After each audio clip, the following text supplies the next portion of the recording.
শ্যামনগরে হাইওয়ের ধারে নতুন খুলেছে, একদম নতুন খুলেছে চায়ের ধাবা। এবং শুনেছি এই চায়ের ধাবার ভেতরে নাকি প্রচুর জায়গা, আর এই চিলড্রেন্স পার্কও এই ধাবার ভেতরে তোমরা দেখতেই পারছো করা আছে। এছাড়াও এখানে প্রচুর বসার জায়গা আছে, আর অনেকটা জায়গা জুড়ে এরা সিটিং অ্যারেঞ্জমেন্ট করেছে।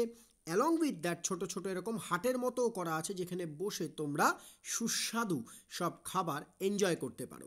বন্ধু বান্ধব, কাপলস, ফ্যামিলি সবাইকে নিয়ে একটা ওয়েল স্পেন্ট ইভিনিং কাটানোর জন্য কিন্তু এই চায়ের ধাবা একটা দুর্দান্ত জায়গা। লোকেশনও কিন্তু ভীষণ সুন্দর, একদম হাইওয়ের ওপরে এই ধাবাটা অবস্থিত। খাবারও ভীষণ সুস্বাদু। আমরা ফিশ ফ্রাই থেকে শুরু করে চিকেন বলস, চা অর্ডার করেছিলাম। চায়ের দাম কিন্তু মাত্র 30 টাকা। সো দাম শুনে বুঝতে পারছো ভীষণ রিজনেবল, এবং আমরা ভীষণ এনজয় করে খাবার খেয়েছি। আর খাবারের কোয়ালিটি নিয়ে তো কোনো কম্প্রোমাইজ হবে না, মানে দুর্দান্ত, মানে টেস্ট অসাধারণ টেস্ট, খাবারের কোয়ালিটি।